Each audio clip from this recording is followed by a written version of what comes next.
Hello, hello, and welcome back to the Pure Nintendo Podcast. This is your weekly dose of all things Nintendo. My name is Jemma, and joining me this week, I have my two excellent friends. I have Kirk. Welcome back, Kirk. I like the way your voice dropped when you said that. It sounded like. Whoops. And also joining me this week is Trev. Welcome back, Trev. I like the excellent. I feel like we're Bill and Ted here. Yeah. Excellent podcast. That's what I'm going for. Exactly. Welcome back, both of you. Thank you so much for joining me. Thank you, listeners. We've got a big show. We've got lots to talk about this week. There was quite a bit in the news, Nintendo related.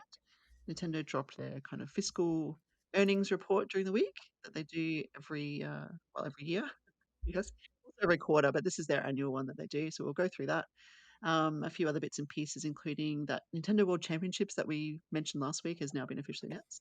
Plus the games we're playing, of course, and a little Switch 2 kind of update as well. Actually, it's a big Switch 2 update. Switch 2 rumor is the little one, but Switch 2 itself actually is what's kind of official now. That's the big thing of the week because of this fiscal report. Nintendo, we all kind of speculated this might happen or something would happen, but it was on, I think it was Tuesday in Japan.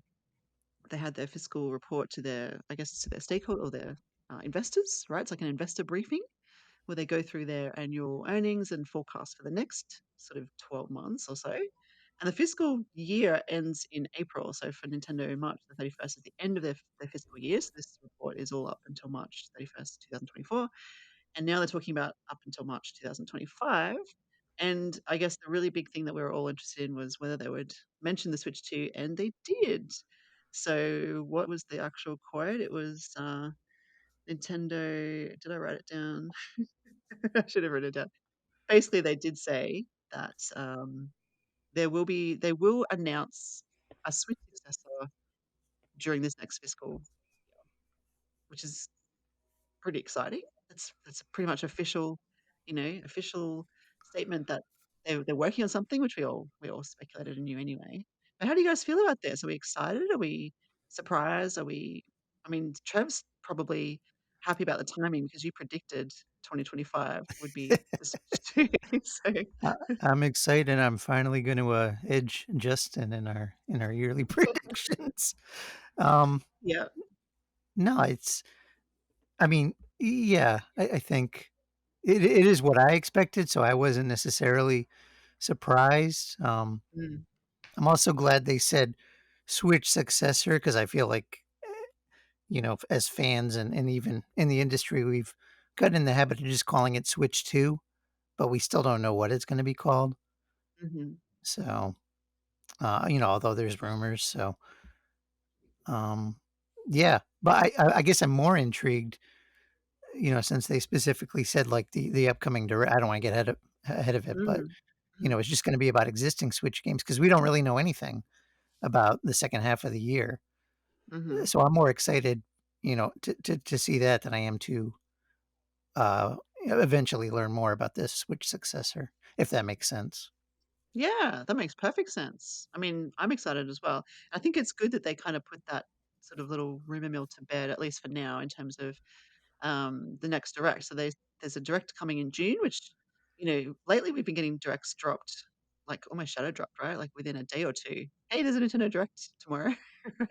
We've been given like a month's notice this time that there will be a June direct, but they've specifically said it will not talk about Switch successor, whatever that's called, whatever that looks like, we don't know, but they will not be talking about that. It's all Switch content for the next 6 months, which is actually great because, yeah, I'm kind of excited to see what this kind of twilight phase, as we keep referring to it, for the Switch will look like. What are we going to get?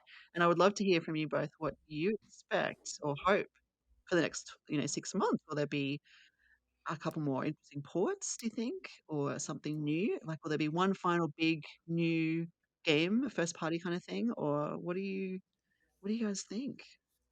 Maybe Kirk? Before we move ahead to that, I want to raise Yeah. one concern. I think with the Yeah. timing of the way they phrased it, they're going to announce the Switch successor within the next Mm-hmm. fiscal year, and if we go off Trev's theory that they have never released a system the same year it was announced, that gives them 3 months to actually wait to announce the system in 2025, and Mm-hmm. then If history plays itself out, then we're not getting a new system until 2026. Oh wow, I didn't think of that. True. Now, I Yeah. don't think that'll happen. I think they're just giving themselves an awful lot of cushion. Yeah. And I'm assuming the Switch successor, as they call it, will be announced at the end of this year. But yeah, they did give Mm, themselves 3 months to not make the announcement until 2025. yeah. That's a really I good think point. maybe the fear is they don't want to cannibalize like the last big holiday for the Switch. Yeah. Hmm. Because if people, the Wii U was kind of an oddity, right? Because it wasn't really a success by Nintendo standards, but the Switch is still selling, as we're going to get into. And if they Mm, announce that, then come the holiday shopping season, people are like, oh, I'll just save up for the new one. And I don't think they want to damage the brand, as it were, in its twilight mm, years. Yeah. It could also yeah. be, I think, that they have one or two launch titles that they really want to have available on day one, and those are still in development. So if Hmm. they want to make sure that those are going to be ready, then I assume when they announce the Switch successor, they're going to give us a release date at the same time. So they would need to know that those games are going to come out, or at least a release time frame. Um, when those are ready, so they may hold the hardware or the announcement for that possibly. Hmm. Yeah. I reckon you're on the money there, I think. But I just don't know the timing. Yeah, exactly. Will they announce it? They traditionally do like a September direct. Would that be the time to do it? But that seems odd in terms of the Christmas thing, like you were saying, or the holiday season, Trev.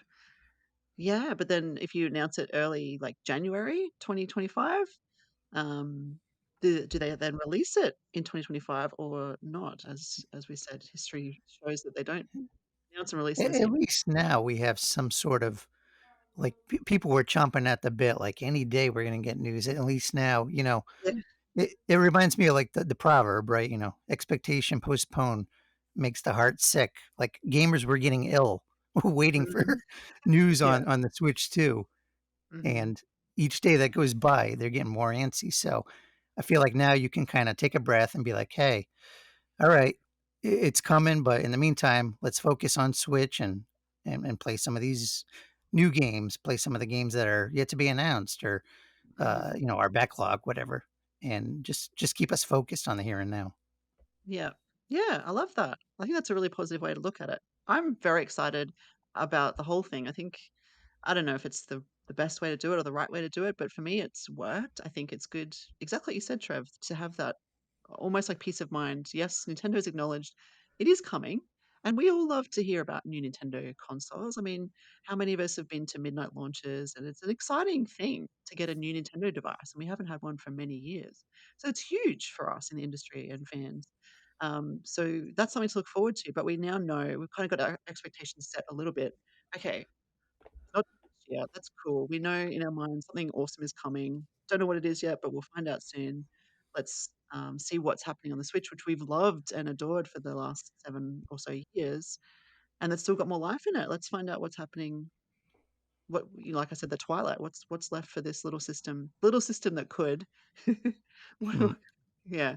How can we enjoy that to the fullest while we can? Because then it's going to be all about Switch 2 next year. So And yeah. I think to both your points, because Kirk was saying about how for the Switch successor, they want to have some launch games ready, and Mm, Um, we were talking about this actually at our last just staff meeting, but like Metroid Prime 4, could that be like they did with Breath of the Wild, which was the final Wii U release and a Switch launch title? Could like Prime 4 be the final like big Switch game and also a launch title for the Switch successor or something like that? mhm. Um, I don't know, but they did. Justin was saying they changed the status on that. It was always like, um, what do they call it when a game doesn't have an announced date? They Like list it as coming soon or TBD. something. Or yeah, yeah. TBD. Thank you. Yeah. Mm. So I think that could be maybe that could serve two purposes. I don't know, and I don't know how people would react to that. But after so many delays, I think we'd just be happy. Yeah, exactly. And maybe Yeah. that's that'll be the game. I mean, if they're going to have a June direct that only focuses on content for the current Switch, then they better have something really big there, right? Not just Mm, kind of like some good games, some things maybe like some more ports. Like if they have one really big announcement title, like this is it, here's the final hurrah, then in a way, it's a way to reward all the people who bought the Switch and held on to it so long to play it on true. that system, and then not use it as a launch title on this successor, but maybe eventually release it as a port 6 months down the road, a year down the road. Mm, hmm. Yeah, that's true. Can add some like DLC or post game Yeah, content. Yeah. I think that's a very possible outcome, I reckon. Um, yeah, we've been waiting for Metroid Prime 4 for a long time, and I feel like it's possible, even likely, that there will be one big new game aside from ports to come for the Switch, and that could be it. I mean, we know it exists. We just don't know when when it's coming or onto which system. So it could be that one. Yeah, I do think that's likely. But I mean, the Switch itself is still, like Trev said, it's still been doing well. It's in terms of the fiscal report, it's sold more than oh, sorry, in total now we're up to over 141 million Switch sales across the last 7 years, which is incredible. And 15.7 million of those were during the last fiscal year. Um, which, is less it's obviously decreasing over time now. It's had its peak, I think, in 2021, I believe, was the peak. I don't have those numbers in front of me, but essentially it's declining. It's because it's got an installed fan base. Obviously, it's a bit long in the tooth now. That's to be expected. It's the end of its life cycle. It's coming up to the end of its life cycle. But still doing well, still doing really well.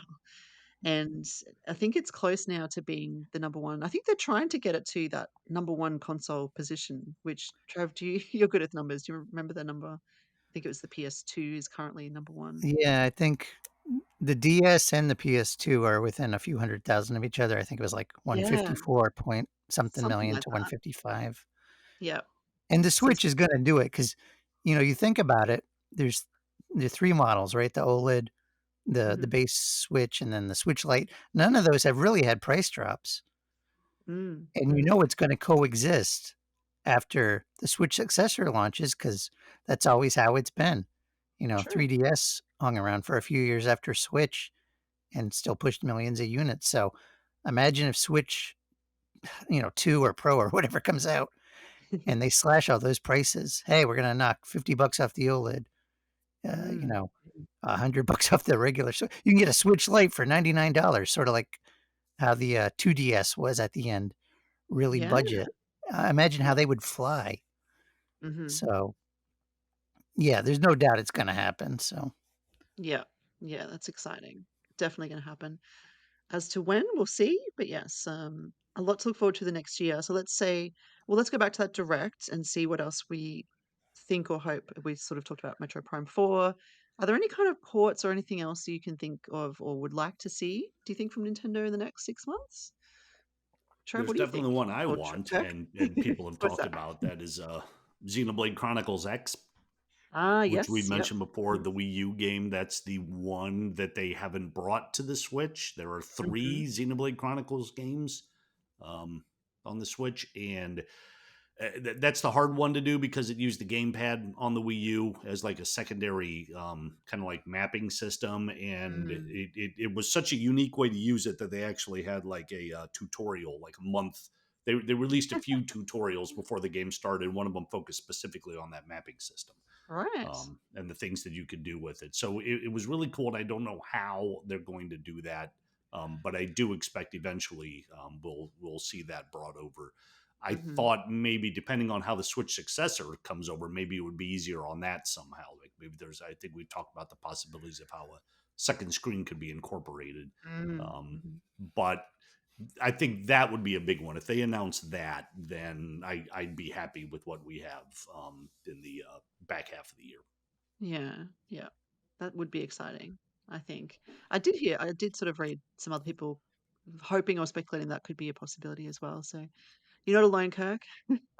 Definitely not. And Trev mentioned earlier, we don't know what the Switch is, the Switch 2 or Switch successor will be called, but someone actually did ask that question of Nintendo President Shuntaro Furukawa, and I love his diplomatic response that the Switch Next model is the appropriate way to describe it. So, Rolls off the tongue. Switch- yeah, Switch Switch NM. So we're going with Switch NM now. Switch. I want the Or whole Switch. thing. I want the console to be called Switch Next Model is the appropriate way to describe it. It What sounds was like the a very abbreviation? Japanese title, doesn't it? It does.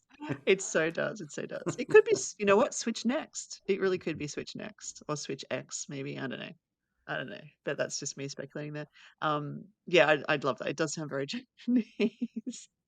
When you translate some of their text and you see the kind of cute and quirky ways they describe things, it's So you break that down. Switch Next model, appropriate way to describe it. That'd be like SNWAD if you abbreviated it. yeah. Like NES, SNES, and now we have the SMOD. Yeah. Uh, Just yeah, definitely rolls off the tongue there. Love it. Love it. I don't know how they're going to market that, but that's for the marketing guys to worry about. people will be so confused to be intrigued. Be like, what is Yeah. this? Yeah, imagine the kids asking their grandmothers for that. Yeah. The Little what now? Jim's having a stroke. Exactly. Yeah. So, Trev, did you have any hopes for this June direct that we can look forward to in about a month's time? What would you like to see? It's interesting because I was thinking back to the last Nintendo systems. The Wii U kind of ended with an original game. They had Paper Mario Color Splash, and the 3DS was a lot of updates of classic games like the Metroid Prime Game Boy game got a remaster. They brought back like Kirby's Epic Yarn and Mario and Luigi. So I don't know if they're gonna do like one original game or if they're saving that for the successor and they're doing updates of like existing games. I'd probably lean towards the latter.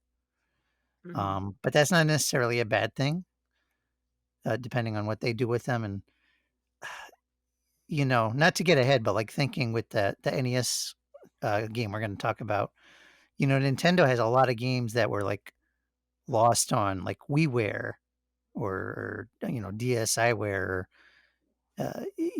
some of that smaller digital content. What if they did like a compilation, and brought back some of those games that people had forgotten about or maybe never played.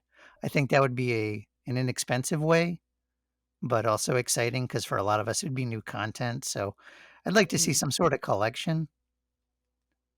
Yeah. But yeah, I don't know. Interesting. Yeah, some brilliant ideas there.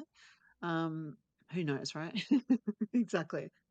I don't know. I think with 2 ports coming out pretty soon, like we've got one this month, and one next month in terms of Paper Mario and Luigi's Mansion.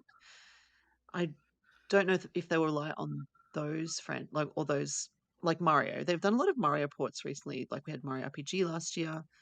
I don't know if they could fall back on Mario again for the Switch, the end of the Switch. But then Mario is, he's there. Yeah, I He's think Mario would be more for the successor. I would mm-hmm. think, but how about a Yeah. top-down Zelda remake? Yeah, To well, end that's the what I was Switch? thinking. Is Zelda a possibility? Yeah, that could sell There's a well. lot of games that could be. Minish cap. Yes, Minish cap. yes. Minish cap. You got what? You got the Minish Cap. You got the Oracle games. You got those DS Mm, games. You got Link Between Worlds. I mean, there's so they mm, could do a top-down Zelda to end Switch, and they could do one to start the successor mhm. with games to spare. Yeah, and imagine if they linked somehow, like there was a story that somehow bridged both. I don't know. Now I'm getting really out of the Yeah. box, but I don't know. Yeah, I do wonder if Zelda's going to happen because we just haven't had any Zelda content since last year, and people have been wanting Wind Waker and Twilight Princess. I don't think they would do those two. I think they might be too big for the end of a console. If they were going to port Yeah. those two, they might save them for a new console. But a And I top-down don't one. think they would do them together. Knowing Nintendo, they do them separate. Yeah, Yeah. exactly. Yeah. $60 each. Yeah. Yeah. So it could be one of those, I suppose. It could be Wind I Waker, for like the example. Minish Cap idea, though. Imagine if they did Yeah. it in those, or they the kinship stones. Imagine if they just did like with the Korok seeds. Now there's 999 kinship stones. Oh, that'll keep us busy waiting We for the could Switch play to that release. game forever. Oh my gosh, yeah.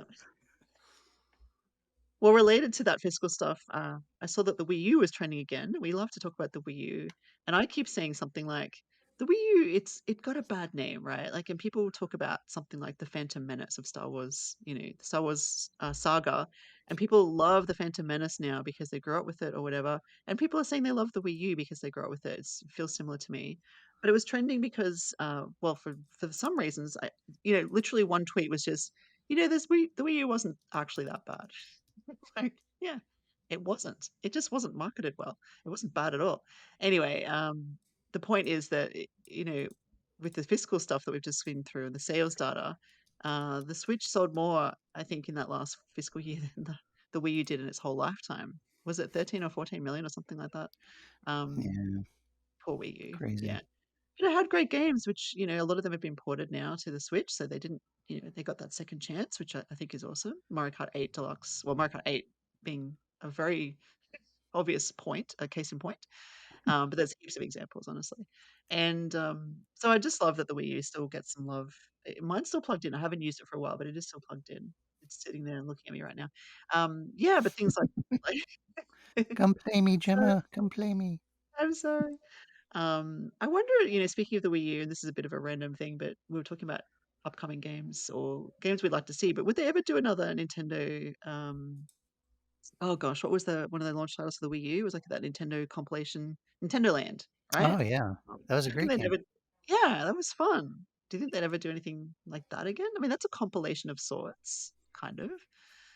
Maybe. I don't know. Maybe not because it kind of failed. The Wii U It's failed. hard to tell because we don't know what and in fact, I put this in my Let's Talk for the upcoming issue.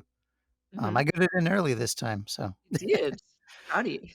but we don't know what thank you. We don't know what the hardware gimmick is with the Switch successor, right? Mm, Is it hmm. just gonna be a more powerful Switch? Are they gonna have some type of?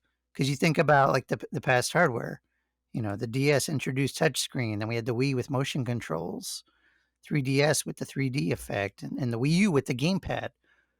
Switch now with the detachable Joy-Cons. What's Switch 2 gonna have? And how are they gonna incorporate that into games? Like, Mm, Nintendo Land, like, would Nintendo ever adopt an approach, like, to use mobile? So, like, you could play Nintendo Land games, but you'd still need a Switch successor, and then you can just mhm, play through, like, an app or something. Kinda like mm, we do with, like, the Rift Tracks game, or, with the Dub, or some of those other Jackbox games. I don't know. mhm. Yeah, interesting. Yeah. I think Kirk, you sort of alluded to something like that with the second screen a few weeks ago. We talked about that as an idea, didn't we, for the Switch successor? Having a second Yeah, screen kind yeah. of I thing. don't know how Yeah. likely it is, but it's something I'd be curious to see Yeah. if they could Yeah. somehow pull that off. Yeah, exactly. Exactly. Oh gosh, so much. See, this is why I'm excited because there's all this speculation, obviously we don't know what's real, but it's going to be something interesting. Nintendo always pulls something interesting out of the bag. And even if it is just an updated Switch, there'll be something Nintendo about it. There'll be something different or cool. There'll be some cool new games to look forward to. It's a good time to be in this, to be a fan, to be in this industry, and yeah, it's a really exciting time. I'm looking forward to seeing what happens. I Um, just had a thought too, yeah.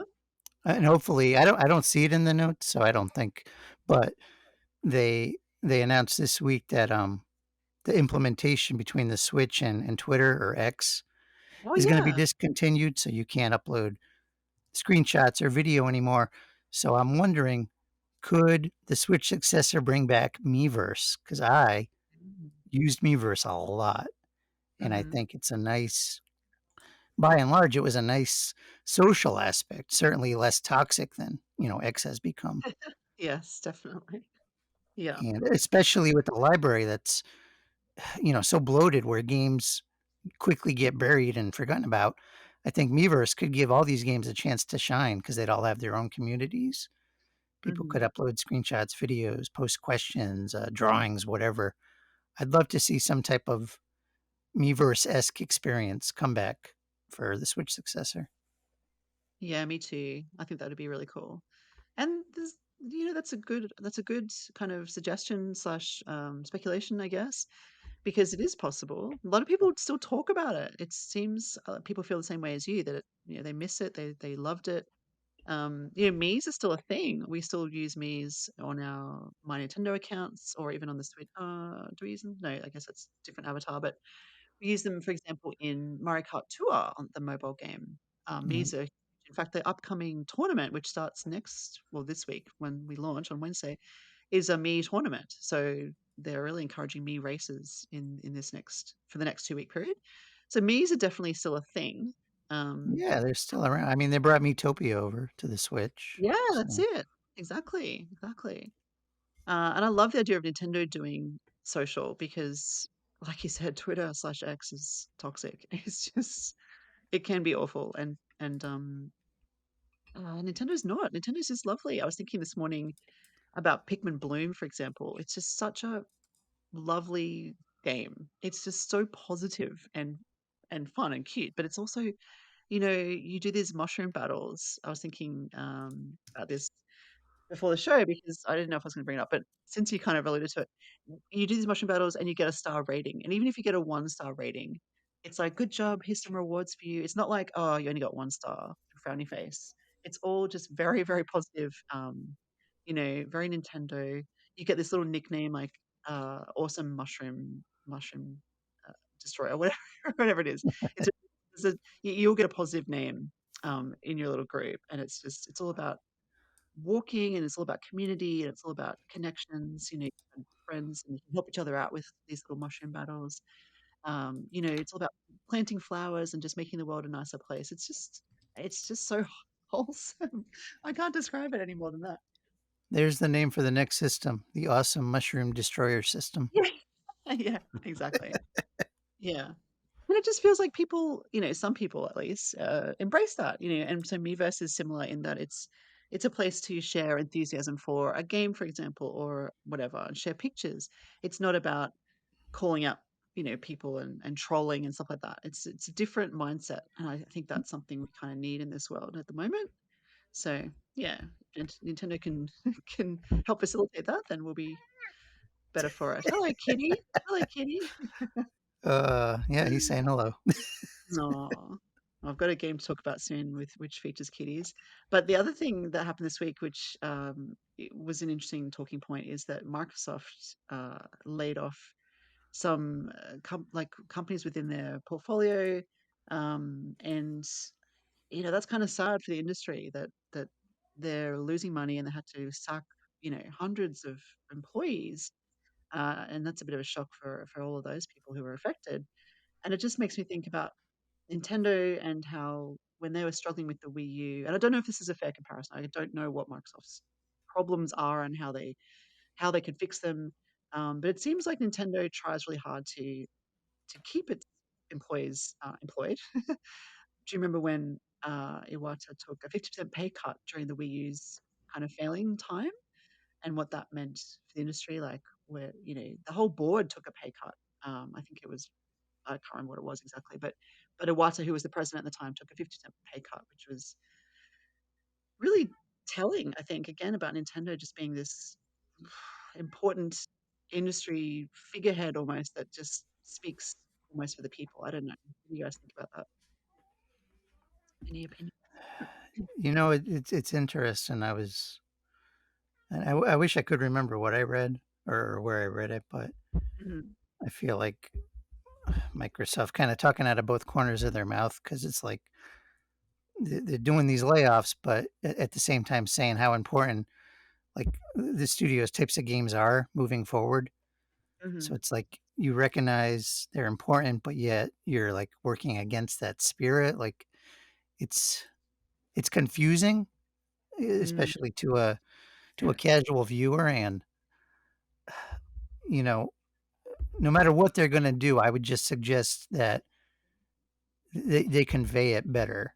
I think people appreciate, uh, you know, honest talk or direct talk. Maybe that's why they mm. call it Nintendo Direct. They tell it Yeah, like it is, right? It's like, yeah, please understand we have to delay this game, or we're doing Mm, this for this mm, reason. Microsoft needs to be like, yeah, we're doing these layoffs because of this, and this is how it's going to ultimately benefit you as a gamer, because we're trying to reorganize or reshuffle or refocus. Um, mm. they're not Nintendo though. I'll say that. Yeah, exactly. Isn't Yeah. that kind of the lament too? People are like, oh, it's not even like Xbox anymore. It's like Microsoft box. Like, Yeah. Yeah, that's it. Exactly. Yeah. Yeah, I think. Sorry, you go, Kirk. No, I was also going to say that I didn't read everything or see everything, but it seemed to me that a lot of responses to all this coming from Microsoft were very well rehearsed PR statements that don't come across as genuine. It's like, we know what words we got to say. So we're going to dump them into, does Microsoft have their own AI chat thing? They do. And Yep, they it's going do. to spit out a statement that sounds like we're doing the right thing, even though we're not going to do the right thing. And yeah, there's no. I mean, it's all about the bottom line, and they're not going to Mm, come right out and say that. Um, and now I'm not saying that Nintendo has never done anything like that. With the 50% pay cut, I wonder if when they took that, they had a plan to get out of it. They were like, okay, well, we've got something like the Switch. We're really big mhm, on this. So, yeah, we true. could take the pay cut now because we know within a few years we're going to be back on top of the world. So, it's just a Yeah, temporary thing. And yeah. I don't think Microsoft has that plan. If they did, they would come out and speak in more than just superlatives, Mm, like they tend to do. yeah. Yeah, Copilot is their AI, so yes. Okay. All right. There you go. Yeah. Copilot wrote everything that you heard um, after that decision was made. Yeah, that sounds accurate. Mm. and I Yeah. feel like in the past, like when Nintendo's had to do, like during the rougher days of like the Wii U, when Nintendo had to make announcements that maybe gamers weren't that thrilled with. I feel like at least all the higher ups, the employees were kind of on the same page. In the Mm, case of mhm, like Microsoft, like it seemed like even all the big wigs weren't maybe like uh, on the same page. Some people, again, I wish I could remember where I read it, but like we're caught off guard. mhm, So mhm. is it Yeah, a communication issue? Like, are they not? I don't know how they're divided up or what, but Yeah, and yeah. it's harder for Microsoft because they're not, of course, just doing Xbox. They've got all kinds of systems and things that they're working Mm, on. Nintendo mm. is pretty singular in its focus. Yes. Not so much now that they're also making movies. Um, Yeah, true. but the people at Xbox, they're getting the commands from higher up. They're not the top of the chain, so they're Mm. answering to other people. Unlike say Iwata, or sorry, who took the pay cut? Was that Yeah, right on that? Iwata. yeah, Yeah. it Okay, wasn't a Mhm. lot of. Yep. yeah. So it's not like there are levels and levels above him saying something's got to be done. That was just like his decision. Whereas Yeah. Microsoft, it's just scattered all over the place, and it's easy to shove blame to different things. And if one person takes a pay cut, then they look at the other department and say like, well, why didn't you do this? So it's just much more difficult on a corporation Mm. that large and that widespread. That's a Can good you point. imagine if Iwata had done that, and then like Reggie's like, "Oh man, I didn't know anything about that," and then Miyamoto's like, "I'm not taking a pay cut." Like, can you imagine the discord among them? Like, Yeah, What are you yeah. doing, man? uh, Yeah. Excellent points. Yes, thank you. Well, the other thing that we alluded to in terms of news for the week was this Nintendo World Championships NES edition that had the rating, the ESRB rating last week that we saw online. And it's been officially announced now, so no surprise there, but it's coming out on the 18th of July. And this one sounds really cool. And we didn't get to talk to you, Trev, because you weren't on last week, but we thought it sounded a lot like an NES remix. And the official description, I guess, is is it official? It was from their website. How quickly could you collect a room full of coins in Super Mario Brothers, or snag the sword at the start of The Legend of Zelda, or clear the entire first course in Super Mario Brothers 3? Could you do it faster than your friends? Okay, can you do it faster than the rest of the world? It's time to find out. So it's a challenge based thing. And, the Nintendo World Championships was a thing that ran for many years, right? Like an actual competition where people competed to become the world champion in in Nintendo's eyes, at least. This Didn't they one, make a movie about it? The Wizard. oh Was that yeah, wasn't that like the kid was going to that championship? Yeah, it was. The Wizard is. It's such a. It's such a cheesy movie, and it is largely a like a Nintendo commercial over the course of 90 minutes. But it's also awesome. Um, and yeah, that was the big thing. He was going to the championship to. Well, anyway, watch the movie, guys, if you haven't already, yeah. or, I don't or if think you've I've seen the seen it. movie, leave us a comment. Well, Yeah, depending on where you're totally. listening, but Yeah, yeah. uh, it's oh man, it's awesome. I want to rewatch it. I don't think I ever saw that movie. I don't think I ever saw it. It's It Oh, had Fred Gemma, Savage, right? The Chris kid from Savage. Wonder Years was it the Yeah, is. yeah. It's go into it with the right expect. It's so cheesy, but it's like endearing. Like Yeah, I especially for can't. me as an NES kid, because it's like Mm. that was the thrill, right? You get to see all these NES games, or I think that was actually where you first saw footage of like Mario 3, Oh which back wow, in the cool. day, that was like, you know, that was it. you know what I Yeah. just learned also on Wikipedia here as I looked this up. And yeah, Fred Savage. I thought I've never seen the movie, but I remember bits of it. It You guys gotta watch was it. it was Tobey Maguire's uncredited film debut. That's right. He was. Really? I forgot about that. That's right. Wow. There you go. Spider-Man Oh himself. Yeah. That's cool. No, I've never man, seen it. I should watch it. I should watch it. I should add that to my list we of. could do a whole episode on the Wiz. Like maybe bring back Koopa Cast just for the Wizard. Yeah, do a breakdown. That'd be really cool and exciting, actually. Yeah, Uh, definitely.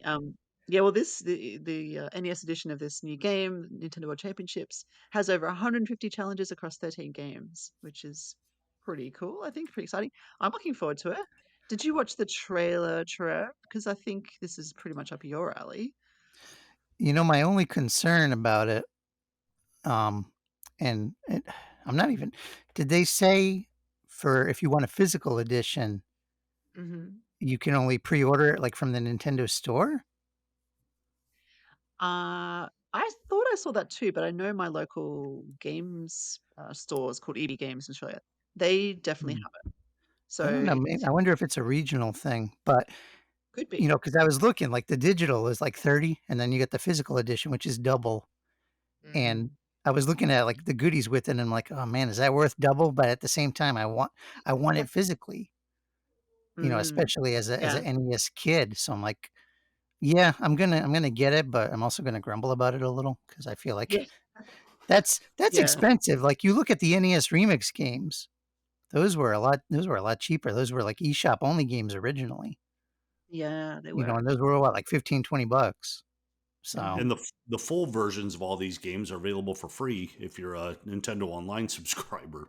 yeah, so Yeah, I'm that's I'm true. I'm hopeful, but yeah, I wish I didn't need a physical copy because then I would just spend 30 and probably be okay with it. But we'll have to see.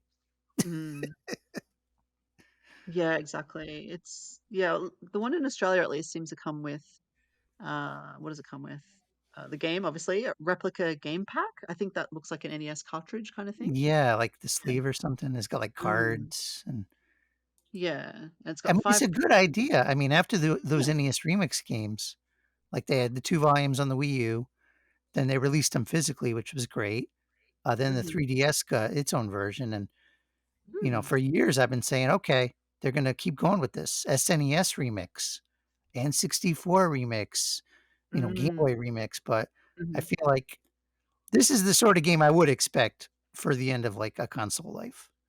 Yeah, it is more I'm seeing expensive. here that No, the that's okay. pre-order is open at Best Buy, GameStop, and Target for the Oh, Oh, physical there see, you I go. was misinformed then, Mm. but it's still $60 if you Yes, want yeah, physical. Yeah. all three places, yeah. It's So if you 90 in want it, better Australia. hurry. Scalpers are going to make you pay more. Yeah, Uh, true. how much is it in Yeah, Australia, Gemma? 90. $90, which is more than Princess Peach or Oh my Mario, goodness! Paper Mario, more than Mario, Mario Kart, more than the usual first party titles in Australia, which retail for 80, typically. Wow. Yeah. So that's expensive. That's expensive. I mean, how much is it digitally for you guys? 30, right? Half the Yeah, price. it's half the It's price. probably 40 or 45 for Australians digitally. But yes, interesting. And I I mean, wonder why they don't have like, because a lot of times, like, you look at some of these companies that publish digital games like Limited Run or Super Rare Games, they'll have like a physical edition that's like the game in a case, maybe with a mhm. manual, and then they'll have like a collector's edition that has all these goodies. I wonder why Nintendo doesn't have a middle of the road one. Like, here's the digital for 30. You can get the basic physical Mm. for like, I don't know, 45 or something. And Yeah, then if you're a real NES collector and you want all these extra goodies, then you pay a premium. But yeah, true. Yeah, it's like they've just got the two options really. So I'm like that Futurama meme, right? Shut up and take my money. yeah, yeah, yeah. I've been watching the new Futurama, just FYI. But anyway, yeah. Well, that's a couple months away. It's about 2 months, so we'll see how that goes. But definitely, it sounds like fun. The challenges look, excuse me, some of them seem quite short, right? Like getting to a door in Mario, or getting just doing really quick, short events, and seeing how it's like microseconds. But there's going to be microseconds between first and second or something. So it's going to be interesting to see how that plays out. And Um, like, is this game going to have any value for people who aren't online, who don't do mm, Switch online and access the leaderboards? What's going to happen when the Switch becomes like, uh, you know, the Wii U and or the 3DS just did, and losing online? Is the game going to mm, be a paperweight, or are we still going to be able to yeah. enjoy it like with just local leaderboards? Local Mm. competition. Yeah, that's a really good point, honestly. I'll I have to don't look know into the it answer. more. Yeah, because I feel like without that online component, it's really you're just challenging yourself, I guess. But the fun will come from seeing those leaderboards and like, oh, I'm so close. Let me just try it again and again and again and again and again until I get there.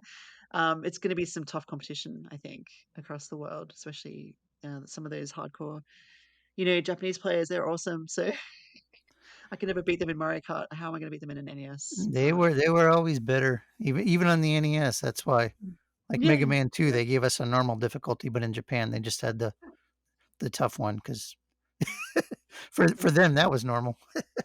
yeah, exactly, exactly. Or Yeah. like the Lost Levels, Mario. It's like that game's so hard, but Yeah. in Yeah. Japan that was just it. Yeah.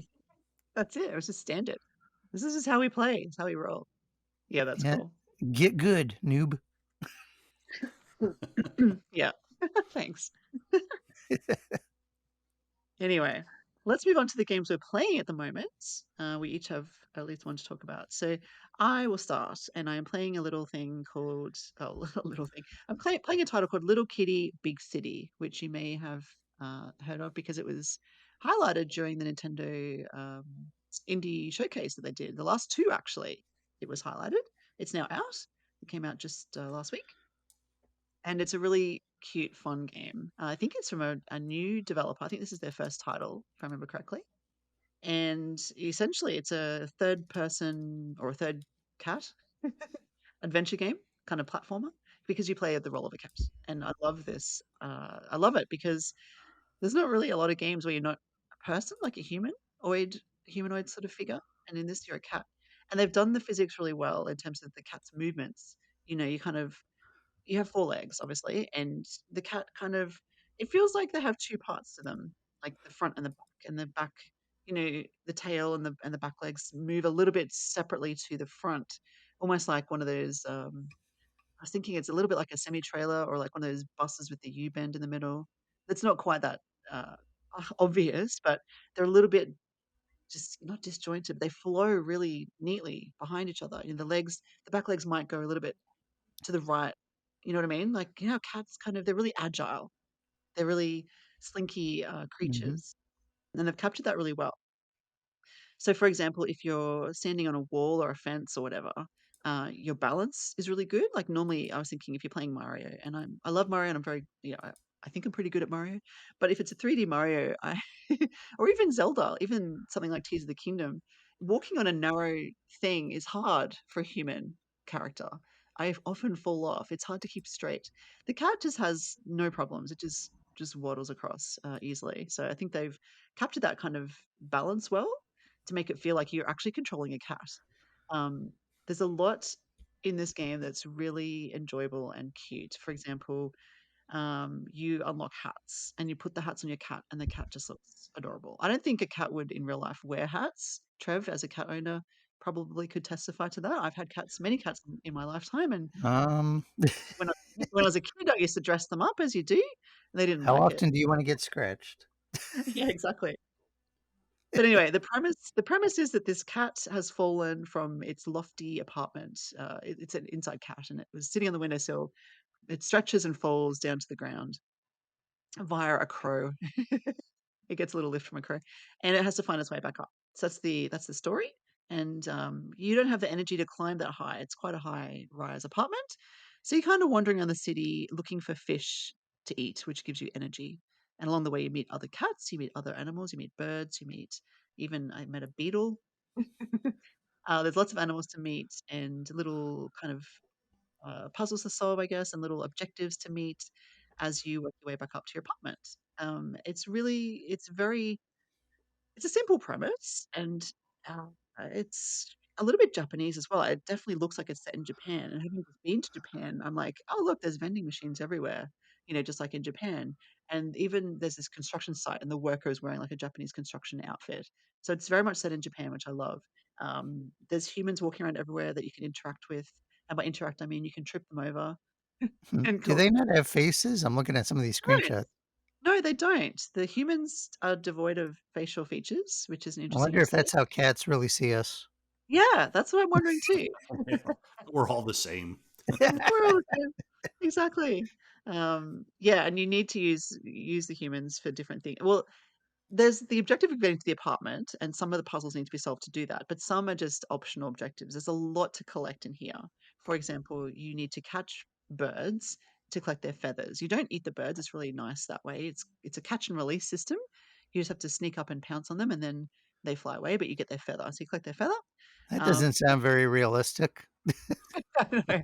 It's a very nice cat, and some of the things, yeah, it's Just expressing its dominance. Said, listen, you owe yeah, me. You yeah, owe me. Go home yeah, and tell your family you owe me. yeah, yeah. Exactly. Remember this, I let you live.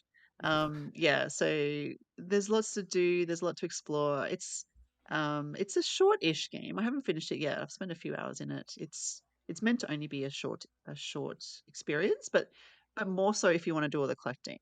So there's plenty of collecting to do, like I said. You can collect all the hats, for example, which look like little pokeballs in the world, and you go up to the pokeball and bat it around with your paws like a cat would, and that's an actual hat. It ends up being a hat, I guess, inside this ball. And I think there's 15 or 20 or something. There's a bunch to collect, or maybe 40. I don't know. There's a lot. There's a lot of hats to collect. I've only got like 5, maybe. Um, yeah. So there's the feathers. You can do photos. You can collect cans and recycle them for some reason. And also, the main objective is to collect these things called shinies, of which I think there are 100. And these are mostly because a crow is tasking you with this initially. And crows like shiny things. The crow wants you to collect a bunch of shiny things so that he will give you a fish, which gives you more energy to explore further. So yeah, there's a lot. It's very relaxing. You don't have like a life meter or hearts or anything. You don't have lives. You don't die. You just explore. If you fall off a ledge, it's fine. You don't get hurt. I mean, you're a cat, right? You land on your feet. So it's very, I guess, easy-ish. But there's a Why does the cat need a fish for energy? He could just eat the crow. yeah, I know, I know, I don't know. That's And just that Make it takes care of better. finding the shinies. Now you've yeah, negated the need for that. It'd be too short of a game. yeah, that's it. But there's where was I going with that? You've lost my I lost my train of thought. That's okay. Sorry. Essentially, there's like a jazzy soundtrack to it, so it has this really kind of cool and quirky soundtrack that keeps it feeling very relaxed. There's no stress in this game. Like for example, when you meet your first cat, I was a bit worried because cats don't really like other cats. They don't get on very well. Often. They're kind of solo creatures a lot of the time. But you meet these cats and they're very helpful and they'll give you little tips. Like for example, one teaches you how to catch the birds. They give you extra moves you can do. So you can do a stretch move, you can do a sleep move, you can kind of groom yourself. You can do a yucky, like a cat furball type of move. There's lots to unlock there as well. So I'm enjoying my time with it. It's simple yet fun. Very cute. Very, very cute, honestly. If you like cats, it's definitely one that you might want to check out. I am writing up a review for this one, so I'll have that up during the week. We'll see what my final thoughts are. There's a few little interesting, I don't know, technical issues where the nothing that breaks the game at all. But for example, you're walking on a wall and the wall kind of goes through the cat, or the tree goes through the cat, if that makes sense. It just seems like some of the edging is not done correctly, perhaps. But nothing actually breaks the game. I have not got stuck at all. I've not had any problems getting to where I need to go. So it's not like a glitch or a bug. It's just some of the environment edging seems maybe off. How do you put that? It's like a hitbox, but it's not a hitbox. It's like, you know what I mean, right? Hopefully you do. Anyway, that's I my think so. yeah, Little Kitty Big City. So watch my review on that one. Kirk, what are you playing at the moment? I have just started a game that's been out for a bit. We had a review code on this and didn't realize it, so Okay. we started a bit late. It's my fault. They What? sent a Steam preview code, which I can't use, and when I saw it, I thought it was that, but they'd actually sent two. So it was my mistake. I'm like, I thought it was the one I had already saw, but anyway.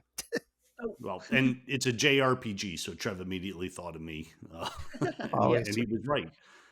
I was interested in this one. I don't know how to pronounce the first word. I'm going to assume, since it's a Japanese word, that it's Eiyuden Chronicle, 100 Heroes.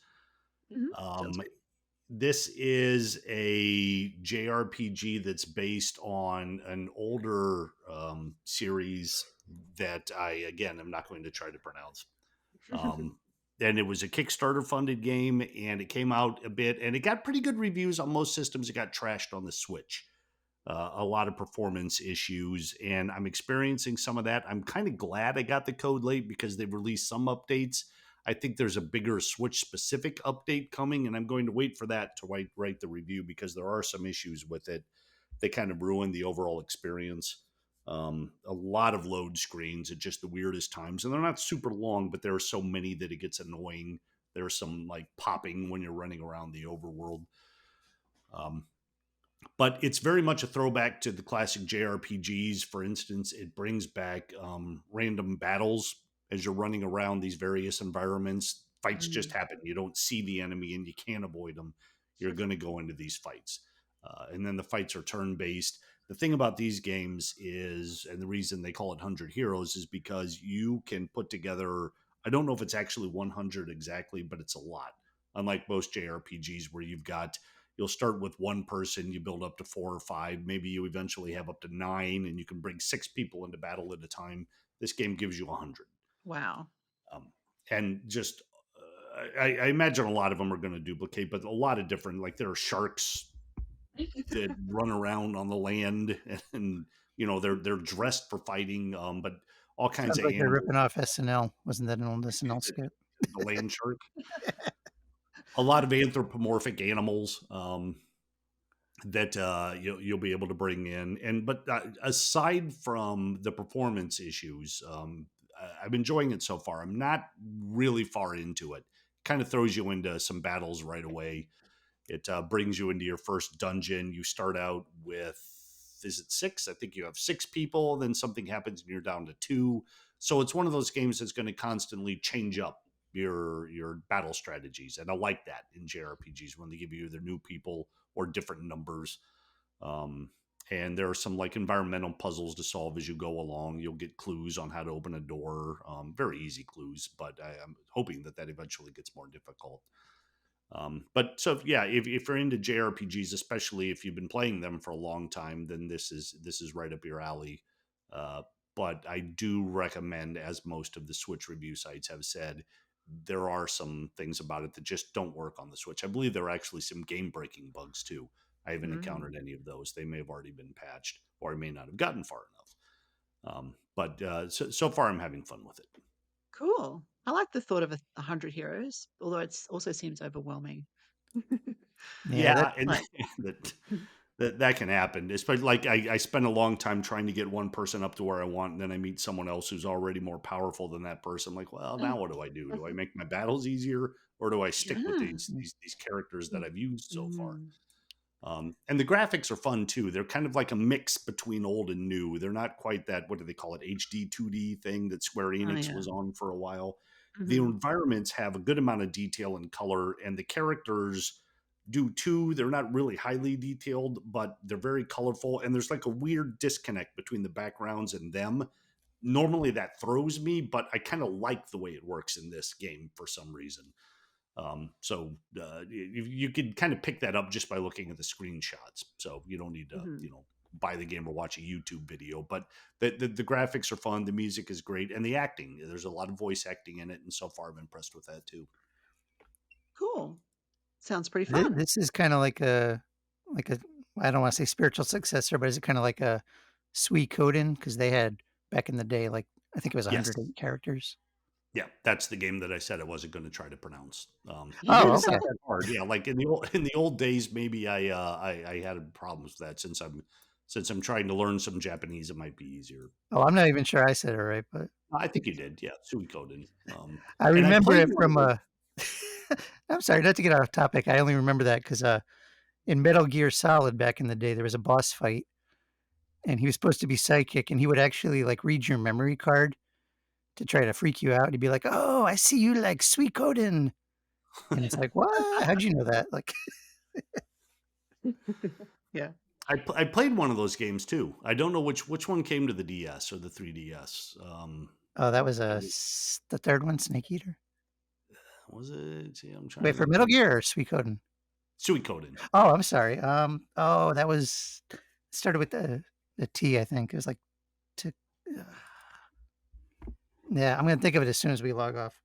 Oh yeah, I just pulled it Yeah. up. Yeah, and I'm not going to get this. Tierra Christ. Yeah, that sounds right. Tierra Christ. Yeah, well, it's kind of like my wife's name almost. Tierra Christ. Um, Yeah.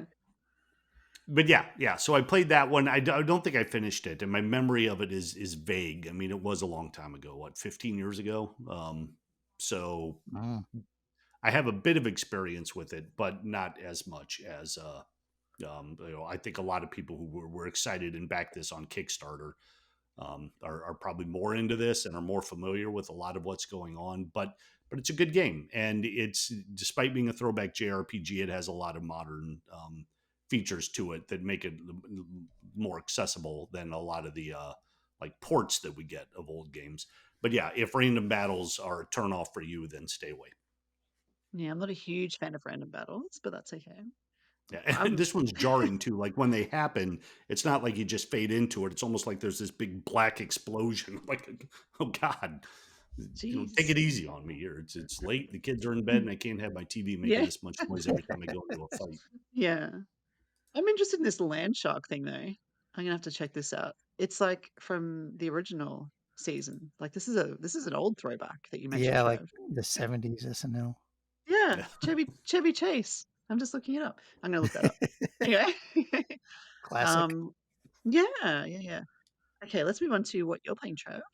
Something called Moonglow Bay, which sounds cool. Yeah, it's it's kind of a chill game, and I feel like the last couple review games I've played, or even games I'm playing for fun, have been more like maybe action oriented. So it's nice to have something a little more relaxing. And what's interesting with this is it has a like a voxel style presentation, which you don't see a lot of. At least I don't see a lot of. And for this type of game, I haven't seen a lot of. I think the last one was I forget. It just proves my point. I don't see it a lot, Yeah. but it's sort of a hodgepodge of sort of the popular things we've seen a lot of on the Switch. You got your town. There's fishing. There's cooking, but it's marketed more as like like an RPG and story driven. Like you have it kind of starts off on a tragic note, which is another popular thing with a lot of recent games. They like to really depress you. I don't know why, but at Yeah. least in this case, maybe it's not as depressing as it seems. I'll leave it at that, kind Mm. of cryptically. But yeah, you get to wander around. It takes place in a Canadian kind of a coastal town or a coastal village, and you actually play as an older character, which is kind of interesting. It's not something I picked up immediately because of the voxel style visuals, but basically I had you like pick your partner, which I wasn't sure if it meant fishing partner or romantic partner. It was kind of both. And I'm like, Mm. wait, my young character is married to this old dude or whatever. But then the character's daughter shows up and she's like, Mom. And I'm like, oh, okay. So yeah, I'm old enough to have a middle, an adult daughter anyway. So um it's Yeah. interesting. It gives the game a different vibe, because you're used to, a lot of games, right? You play as kind of a plucky, youngster, like you think of like Link and Zelda, he's this young boy or a teenager. But Mm. now I'm playing a game where I'm somebody who's, flirting with retirement, Mm. which sort of gives it a different, yeah, just a different overall vibe, um, which is kind of neat. I'm not sure how I might articulate that in a written review, but Mm. Yeah, that's interesting. yeah, if you like fishing, if you like wandering around town, um, talking to different people, it's pretty cool. And I am going to get a review. This is a slightly older game, but it's got 3 reviews on Metacritic, at least for the Switch, and I'd like to see it get a Metascore. So, yeah, I'm gonna try to get it up this week. Cool. Yeah. Sounds like a nice little title to sink your teeth into. What do they call it? Like a slice of life. I think, yeah, in the Yeah, description. Slice of and life fishing RPG. a Mm. slice of fish because you have to. It's almost like a cooking mama. Like you have to chop them up and cook. Ah, It's like okay. button press timings. It's a little. I don't want to say buggy because it might just be I suck, but some of the timings seem off. But they also don't really seem to punish you that much. Like my wife and I were playing and we're like, this fish is overcooked and burnt at the same time, but it still looked good. So maybe it's forgiving in that way. I feel like it is because even the fishing is kind of a little more simplistic, not like Animal Crossing, but Mm. definitely a step up from like a fishing simulator in terms Yeah. of just ease. You love your games with cooking, like your dubious food in Tears of the Kingdom. uh, Yeah, we all love that. Thank you, Cho. mhm. Kirk, do you have another one for us? I do, and again, it's another game I've just started. I just grabbed this code today and started playing it. This game is called Goliath Depot, and I took it because being it's very much an 80s arcade game, but unlike a lot of the games that we get now that come from that era, this one was designed now as if it were in the 1980s. So it's a whole new game designed specifically to have fit into an arcade in 1984. Cool. There was one other game recently that we reviewed. I reviewed. I can't remember what it was called, but I remember praising it at the time, thinking if we could get all these new games that were designed to be arcade games back then, straight across the board, then I'd love it. And Mm. it makes sense because this was published by Flynn's Arcade, um, and it's a platformer along the lines of like Donkey Kong or the Mario game. Like, what was the first one called? I Oh, think it was just Mario Brothers, the one where they were Yeah, in the yeah, Mario. sewers. yeah, Yeah, yeah. yeah, and just kind of like jumping up and down on the different levels. And this one, the goal is to close all the doors, and you basically just have to run around the level, closing doors and avoiding all the obstacles along the way. Um, Mm. very fun graphics that fit the era. It's you can play in local or co-op. It's only single system co-op, side by side, couch co-op, 2 controllers. Um, and it's fun. I like it so far. There's a lot of variety going on here. There are a bunch of different things you can do. I'll I'm get it. gonna check. Yeah, that's Hold the phone. okay. There. got rid of that. Sorry. Yeah, so Hey good. Kirk, was it Thank you. Donut Dodo? Was that the game you were referring to from before? Because that's from the Yes. same. That's from the same company. Okay, there you go. So if they keep doing this, God bless them. I'm all for it. But yeah, so it's got a bunch of unlockables. There are power ups. There are medals to achieve. So it has some of the modern things, like I don't think it has. It does have leaderboards.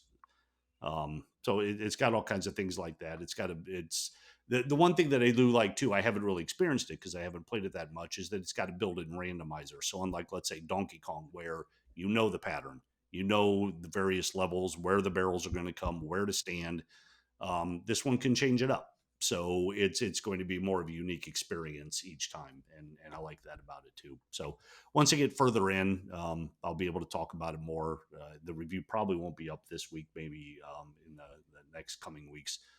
There are 40 levels to get through. I don't know that I will, but certainly far enough to have a good time with this one. I was going to ask how many levels there are. I also wanted to ask, do the doors reopen at any point?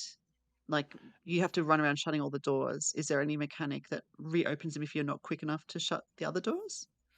Well, you haven't come across that Not yet. so far. Mm. Like I'm not too far into it at all. So Mhm. maybe that's something that happens later on, or maybe I've just been so good at it with Yeah. my history of arcade games from growing up and being a teenager in the 80s that I was just getting it done too quickly. But yeah, I'll let you know Yeah. next week. Cool.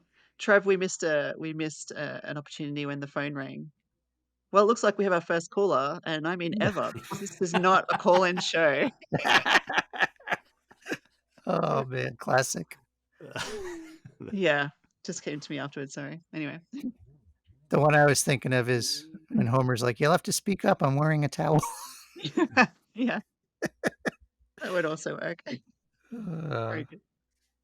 Well, we're coming to the end of the show. I did just want to quickly mention we have our Switch 2 room of the week. It's not really a rumor this week, but something I think Kirk brought up a couple of weeks ago that was a rumor was magnetic Joy-Cons. And Trev, you weren't online for that one, so feel free to add your I two thought cents. I But was. You sure? maybe you were. Sorry, I don't know. It's all a blur. I don't think it's a good Sorry. idea. No, I don't either. But I did see someone revisiting this during the week, and they said, if it's magnetic, could you tilt the Switch or the Switch 2 into a portrait mode, attach them on the side, and then effectively you've got a long device similar to an unfolded DS or 3DS. And I'm like, huh, Hmm, I guess you could I do that. And do then you like that. yes, see, that kind of Well, works. you like it in handheld mode. Yeah. But if developers are releasing games with that in mind, they've killed the ability to play it on the television. True. True. I mean, technically, you Well, still could because they would just, you'd have a lot of blank space or black space on the left and right of the Yeah, orientation of it. that's true. well, did you guys ever Mm. play on the Wii U? They had some DS games like Virtual Console, and they had a few different screen options. You could hold the Wii U gamepad vertically and have the screen like that, but you could also Mhm. have both screens on the TV, just like kind of different sizes, or you could have one image on the TV, one on the gamepad. Again, it's Oh, hard to yeah. say how they might do it with, depending on how the Switch successor works. Like, I mean, Mm. why stop there? Why not just do a folded version we can stick in our pocket and bring back Street Pass or something? Yeah, exactly. Yeah. I think we've made it pretty clear today what we want. Reverse, Street Pass, all the things that we love. Top-down Just Zeldas. give us all the games, give it to us Yeah. quickly, and make them pretty cheap. That's all. Yeah, that's all we want. Thank you. Yeah, so I thought that was an interesting idea. Anyway, worth just revisiting. But yeah, we'll see. And we've got now, so it's May till March. How many months we have? 10 months until we sometime in that window of 10 months, at some point, we will know officially what Nintendo is planning for the Sounds Switch success. long when you say it out loud. It does, but it'll go fast. It'll go fast. And in between, we've got a direct to look forward to next month, which we'll break down when it happens. We've got what have we got this month? Paper Mario, and then next month we've got Yeah, Luigi's that'll Mansion be 2. out in what, like 10 days or something?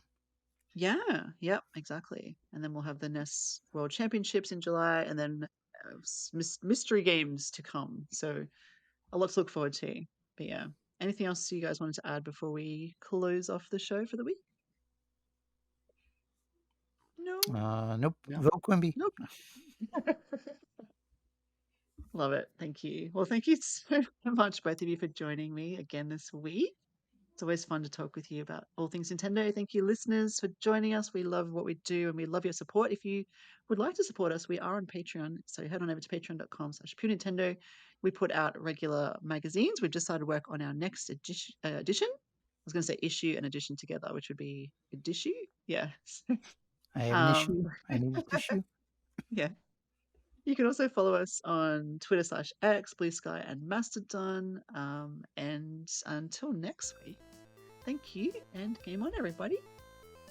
Bye. See ya.